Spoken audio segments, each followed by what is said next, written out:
Welcome to Van Tate's Sports Office, an in-depth look at the world of sports, featuring exclusive interviews with our KRQE News Sports Director, Van Tate, sponsored by Caesars Sportsbook at Route 66 Casino. We are talking about track and field in the sports office today, and a name that if you've been around New Mexico, you know this name, the Henry name. You guys are, when I think about track and field in the state, I think about you guys.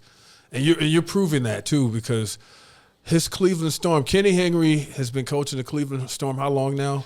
15 years. Out of those 15 years, 9 consecutive state championships. Yep. Last 9. What do you guys have, like some kind of secret formula, the 11 herbs and spices of track and field? I guess you could say something like that. You know, there's something that we throw in the pot. You know, but no, it's we just have a very fortunate situation at Cleveland. We have starting with our principal, who's very, very supportive, and then kind of trickles down, and we have all these other programs that work together well. We got a good coaching staff on the track team, and you add all that up, and we've been lucky enough to have some success. Let everybody know who your dad is. My dad is Matt Henry. He was the head coach at UNM. Before that, he was the head track coach at La Cueva High, West Mesa High School. So yeah, he's been in Albuquerque his whole life. You all remember that name? All he did was win, right? So now the son is doing that, and it's just and go way back to the late 70s, early 80s. Pat Henry and Hobbs. Yep. I remember him. Yep. Taking and now I know people may not be aware of how much success he has had with national, on the national stage with college programs. Right. Yeah. No. He definitely flies under the radar, and track is kind of that way. It's not one of the high-profile sports like we see sometimes. But my Uncle Pat has had ridiculous amount of success. He was, like you said, started at Hobbs, won a state championship there, moved on to Blinn Junior College, won a national championship there, went to LSU and won. Man, I'm going to lie to you if I try to say the amount, but he won like 30-some national championships between men and women, indoor and outdoor track.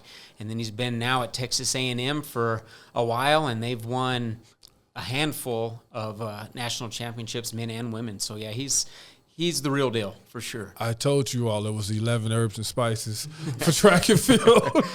Well, talk about your program, man. What do you do? You're carrying the torch for the Henry family in this part of the woods, and you're still dominating like that. What do you guys? Do you teach track, or how do you do it? There's something that's making you guys that successful. Well, I think like our number one thing is that we get kids out to the sport. Again, going back to what I said, track and field. Not everybody's coming into high school with the thoughts of being a track star. It's football, basketball, baseball. And so, we have to really recruit kids to our sport. And like I said, we have some other programs that really help us do that. Our football program, Coach Garza, they really encourage these kids to come to track. And so that's the first big thing for us. And we're always proud that we have big numbers. I think this past season we had 170 guys on the team, and that's a big number, I think, anywhere in the country. So, you start with the big group, that's, power in numbers, we say, and so that's the big thing. But once we get them there, then, we try to put them in a position to see some success to where now maybe they were a football guy, but I'm also a track guy. So that's kind of the basis around our program for sure. Well, when you have those track guys, when I was playing football in New Mexico, there was a guy who was a defensive back who ran track. He ran at these he was in those club programs running track around the country, and then he got here, and the coach didn't want him to run track. Yeah. The football coach didn't. Yeah. But you guys had, I believe your uncle and your dad were at UNM at the time when Rocky Long was there, and he encouraged it. Absolutely. The collegiate scene is way different. These guys, the football programs, everybody, they have their own agenda a lot of the time. But if you kind of look around, there's some high-level football guys, even at the college level, that are also able to do track, and they do it crazy good too. And so, there was some football guys when my dad and my uncle were at UNM that were able to do both. There's some guys at UNM right now currently that are doing well and I mean, even on a national type level. So, you'd be hard pressed to try to convince me that they don't go hand in hand, because I've seen it happen too many times. I've seen that. That's why I brought it up, is because I noticed. I was actually talking to Rocky about this once, and I noticed that he thought that it made, like, his receivers, they were better route runners. His DBs, they had more quickness. That track speed is just different, isn't it? It is definitely. We've all heard speed kills, and there is somebody who's truly a track guy, got that track speed. They're tough. They're tough to handle. And the other part of it is you have to compete in track. There's nobody there to do it for you. You have to do it. And I think that goes onto the football field or whatever else as well. So I think it can be a very good tool for a lot of kids if they do track and then whatever else that they do. Yeah. And that's just interesting what you said, because when you have to do it, nobody's going to do it for you. I mean, you show up. Yep.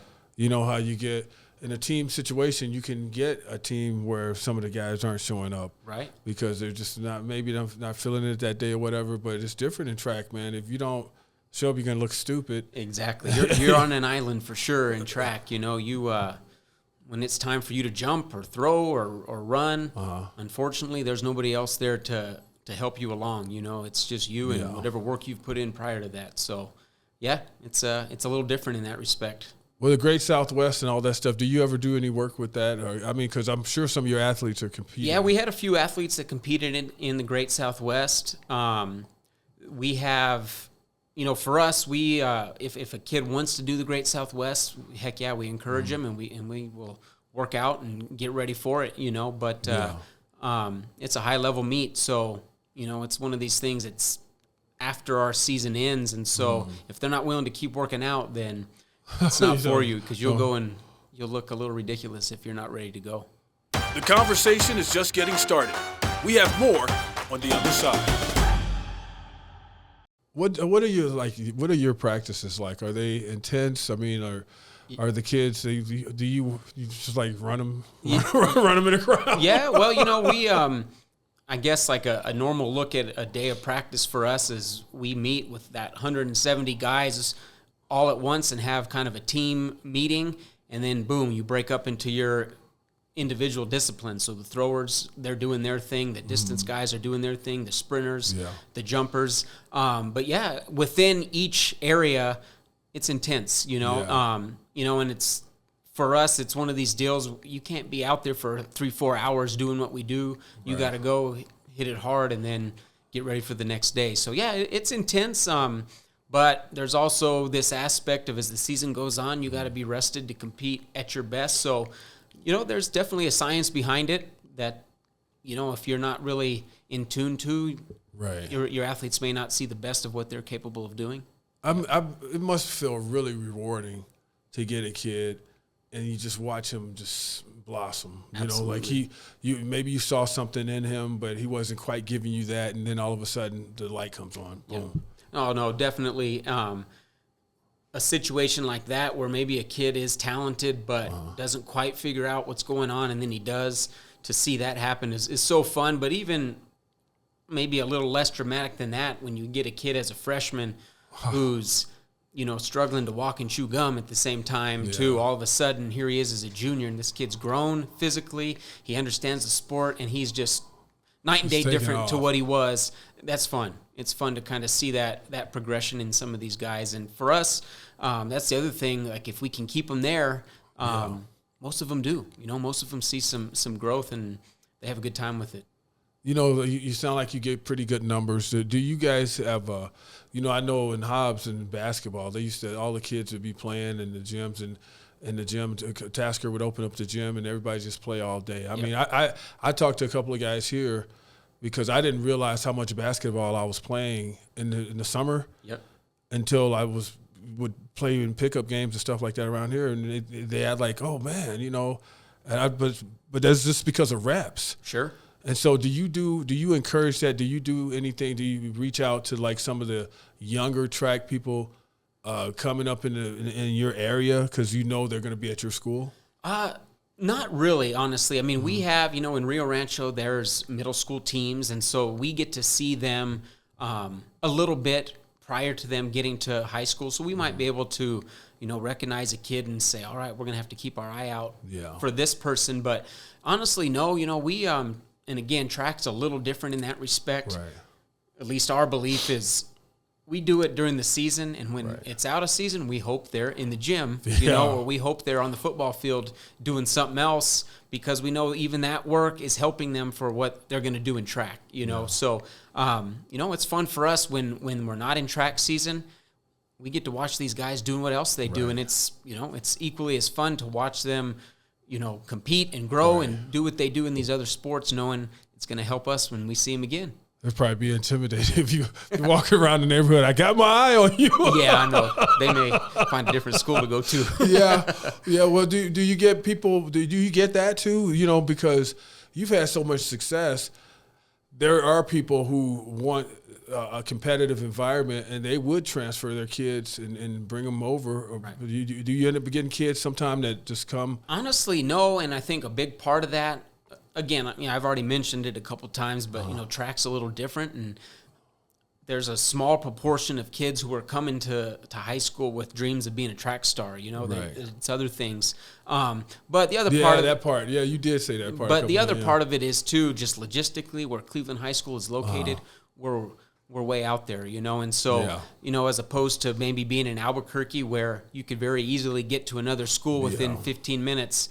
Man, if you live in Albuquerque, you're driving 30 minutes to get to school. So I think that deters a lot of transfer to Cleveland. Yeah. And within our school district, they're very strict about if you live in the Rio Rancho High School area, that's where you go. If you live in the Cleveland High School area, that's where you go. So, every school has a few here and there, but honestly, in track, the transfer kids that we have gotten that have helped us in track have been other sport guys, football guys, or maybe basketball guys, and then they also found their way to track and helped us. So, a little bit of it, but not as much as you would think, I think, being where we are at Cleveland.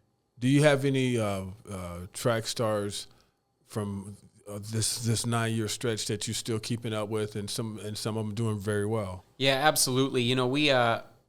We have some kids that are fortunate enough to maybe go and run at the next level or compete at the next level. Currently we have, I also coach cross country. We had a female cross country girl, Leah Feudy, who's at Syracuse right now. Yeah. I had a distance runner, Jonas Haile, who just finished his eligibility at the University of Tennessee. So we have some kids that keep going on and doing what they do. And, we can't help but watch them. Even right now we have a handful of guys who are studs for us in track, but they're playing football somewhere else. Stratton Schufelt's at UTEP, tearing it up. We have Luke Weissong at the University of Arizona. He was a beast in track. Evan Weissong at UNM. Nick Trujillo, he was state champion in the high jump. He's at Louisiana Monroe. So, man, we live vicariously through these guys once they move on and they're doing their thing somewhere else. What about you? When you were growing up, were you like your family is so entrenched in track and field? Right. I have to think because I just don't remember. Maybe you competed and I just don't remember because I may have been covering you for all I know. But what was your event and how much did you get out of it? Well, so I ran cross country and track both. The whole time I was at La Cueva, my dad was my coach there. I was fortunate out of high school. I got a scholarship to UNM, and I went and ran there for one season, and then I transferred. I had grown up with my uncle at LSU, and it was like a dream for me to maybe go run there, and I had an opportunity to transfer and was able to go and run at LSU for the next 4 years, which was an absolute unbelievable experience. Oh, wow. I was very fortunate to get to do that. So some of that training is some of the stuff that you like when you were coming through, you incorporated that into your style. Huh? Oh, for sure. I've been, again, really fortunate growing up. My dad was a coach of mine. Yeah. I was the ball boy for Highland High School's football team, and my uncle coached there. My uncle was at LSU. I got to run for him. So I've had not only my family members, but these guys are all great coaches that I've got to watch and learn from. And so all the stuff that we did, guarantee you I take stuff from here and there to do whatever it is that I do now. So it's literally like you're making yourself a glass of Kool-Aid. You just throw in a little here, you just pour a little bit of this and that, and then you stir it up. Heck yeah. Stay with us. More conversation on the other side. We'll get back to the episode in a moment. Monica Wicki here, host of New Mexico Living. I wanted to let you know that this episode is sponsored by Route 66 Casino and Caesars Sportsbook. If you love sports and like having a little action on the game, Caesars Sportsbook is your go-to destination. For rewards and more info, go to Route66Casino.com. Now back to the episode. Does it ever get hard? I mean, like, because that's a sustained success. So. Right. So what? How? Like somebody might be looking at it thinking, "Oh, they just do this," but it's not that easy, is it? No, it's not. I think the hardest part of being able to continue to win the way we have is not getting comfortable. And what I mean by that is constantly making sure we have those big numbers like I described. Yeah. That doesn't just happen. We have to constantly You have to go out and get them and constantly keep our relationships with these other coaches, which that's not a hard thing because these are some good guys that I work with. But it's just it's hard in that it's nonstop. You got to do it. You got to do it. Yeah. But it's also the fun part of it, Yeah, that seems rewarding, man. It's a challenge every year. Can we put together a good team again? And so, it is difficult. It's definitely a lot of hard work, but it's absolutely fun for sure. That seems rewarding to just go walk the hallways and hey, it is. You need to come out. Maybe we'll find an event for you. Do you have to like place kids, or do any of the kids know what they want to do when they come out? Yeah, absolutely. Well, they come out with a certain maybe assumption of what they're going to be good at. And typically, if, again, a kid's a freshman and they come out for track, we give them the opportunity to go to the group that they want to go in. But then within their time there, we get to see them and we say, hey, you might be better this route. We push them that way. So a little bit of both, a little bit of what they want to do, a little bit of what they're maybe, capable of doing. So, it's a mixture of both. Have you had big success with changing somebody, like maybe a guy says he wants to run the mile, but you said, no, you're better at the 200 or the 400. Have you had? Yeah. Well, mainly where you see something like that is where, a kid says, I'm a sprinter. I'm a 100-meter man, a 200-meter man. Well, okay, you could do that, but then we're going to push you to the 400. And then we've had some kids who are 400 runners. They're sprinters, but then we say, you're going to be an 800 runner. And then they have way more success in the 800 than they ever did in the sprints, and that's not all the time, but sometimes you have to just look at what a kid's good at and what they're capable of and, convince them that you're going to be good over here, even though it's not what you were thinking you were going to excel in. So, do you guys going to have any meets like out of state or anything like that? Or we don't have any out of state meets. We kind of keep everything here. The reason I ask is because how they allow like football to go to another state and stuff like that. And they're allowing. Well, we'd have the ability to go to another state if we wanted to, but it's expensive to do so.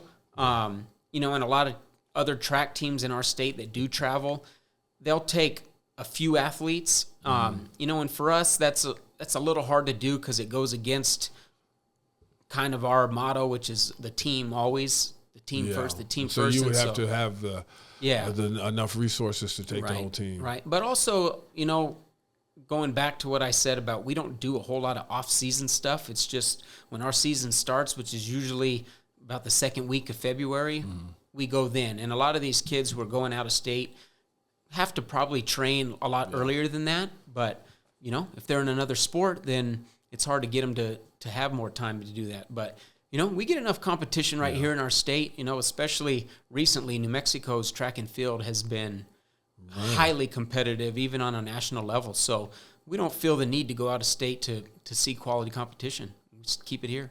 Why do you think that is? Why do you think it's just because not only that, but I know on the collegiate level how the Lobos seem to have these big meets and people come here and they've there's a lot of people watching these meets. Absolutely. No, absolutely. You get exposed to some better quality athletes, and it inspires you to do a little bit more. And I think that's happened some at the high school level. I'll give you a really good example. We had a kid that just graduated from Rio Rancho High School named Charlie Voss. Yeah. Great kid, great runner. This kid was national champion in cross country this year. Well, he moved here as a sophomore from Ohio, and he had come with some already really fast times. And I swear, just that kid coming here and other kids in our state knowing there was going to be somebody like that here raised their game, because a kid from Oregon Mountain down here has become one of the better distance kids in the country as well. So, I think competition breeds competition, and all of a sudden there's some good kids around. But it's not just our distance kids. We have Santa Fe High School had 2 sprinters this year that can compete with anybody in the country. And, it's just they found their way to track, and I think probably at practice have built themselves up through competing against each other, and they're dudes, to say the least. Would you ever venture into something like football or basketball or what? You mean to coach these other sports? Yeah, you just. I think no at this point. I think I'm pretty content with what I coach. I do something in the fall and I do something in the spring. So to pick up another sport would be kind of difficult. But I'll just tell go all the way out, just out the box, man, to be a boxing trainer. Yeah, no, I don't see that. I don't see that happening. But I'll tell you what, though, I like to go watch all these other sports. Honestly, especially when you have other kids that you're connected to. It's man, I'll be at the football stadium. I'll be in the gym, watching Coach Cole and his guys do what they do. So it's coaching. I don't think so, but I'll spectate all day. As far as your hobbies and like if people don't know you, want to get to know you, how would you describe yourself? Well, when I'm not coaching, I'm at home, with my family for sure. I have my wife, and we have 3 kids that are busy with their own things. I have 2 daughters that have been heavily involved with volleyball, and so my wife and I have traveled all over the country with them doing it. And I have a son he's going to be a freshman actually at Cleveland this next year, and he does football, basketball, runs track. So, we're spectators for our kids when I'm not at school or at practice. I guess my hobbies, I like to do some woodworking, making furniture and stuff is something I like to do. Oh, that's cool. When we have a few extra minutes, but honestly, who else does that? That's my life, man. You know who else is a good furniture maker? I might say you would never get it. So I'm gonna have to tell you. Who is it? Holly Holm. No way. I'm dead serious. Holly Holm could make you like a living room set or something, man. I'm gonna have to see her work. You're gonna have to hit her up, man. I'm gonna have to see her work. No pun intended. Yeah. She is a master. No way. Really? Man, I told her she needs to start like Holly Holm line of furniture. I actually told her that because she's just really good at this stuff. She's got a name behind it, man. There'll be people lining up, I'm sure, especially if it's as good as you say it is. So, yeah, very cool. I'm gonna have to next time I run across her. I'm gonna tell her, hey, I need to see some of this woodworking you do. Yeah, Kenny Henry, thank you for your time, man. I appreciate you guys. Thank you. The Cleveland Storm menace with the track and field, man. He will not let anybody take that title, man. 9 consecutive state championships for the Cleveland Storm. Kenny, thank you again. Fernando Perez behind the controls. We'll see you guys next week.